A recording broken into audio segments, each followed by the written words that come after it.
Эй, сен реально шунда бармақшы боласың, что ли? Даже минутқа бармадым, анда бит опасно. Сен чё?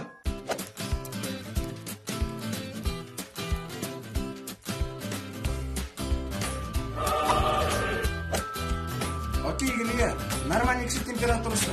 36-да 6. Benim 36'da 8. En iyi pişirdim.